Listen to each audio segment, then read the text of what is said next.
డీటీహెచ్లు వచ్చాక city cable వాడకం అనేది చాలా బాగా తగ్గిపోయింది. దానికి కారణం టెక్నాలజీ. సిటీ కేబుల్ టెక్నాలజీ అనేది డీటీహెచ్ టెక్నాలజీ కన్నా చాలా వెనకబడి ఉంటుంది. అలాగే సిటీ కేబుల్ సిగ్నల్ క్వాలిటీ అనేది ఇన్ఫ్రాస్ట్రక్చర్, డిస్టెన్స్, వెదర్ మీద డిపెండ్ అయి ఉంటుంది. బట్ డీటీహెచ్ అనేది బెటర్ క్వాలిటీ ఇవ్వడం అయితే జరుగుతుంది. అలాగే ఛానల్ అవైలబిలిటీ విషయానికి వస్తే అండ్ సిటీ కేబుల్ ఛానల్స్ అనేవి అవి లోకల్ ఆపరేటర్ మీద డిపెండ్ అయి ఉంటాయి. బట్ డీటీహెచ్ వచ్చేసి ఛానల్ని కస్టమైజేషన్ కూడా చేసుకోవచ్చు.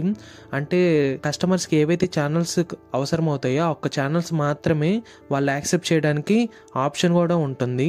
అండ్ దీంతో పాటే సిటీ కేబుల్ సిగ్నల్ అనేది ఎప్పుడైనా వైర్ కట్ అయిపోయినట్టయితే చాలా బాగా డిలే అవుతుంది సిగ్నల్ అనేది రావడానికి.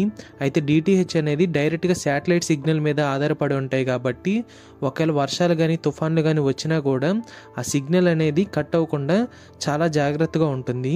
దీనివలన డీటీహెచ్లు అనేవి సిటీ కేబుల్తో పోలిస్తే కొద్దిగా బెటర్ టెక్నాలజీ మీద వర్క్ అవడం అయితే జరుగుతుంది. దీనికి సంబంధించి ఒక ఫుల్ లెంత్ వీడియో అయితే మా ఛానల్లో అప్లోడ్ చేయడం జరిగింది. దయచేసి ఒకసారి చెక్ చేయండి. అలాగే కంటెంట్ నచ్చినట్లయితే ఛానల్ని సబ్స్క్రైబ్ చేయండి. అలాగే ఈ యొక్క వీడియోని అయితే లైక్ చేయండి. Thank you for watching.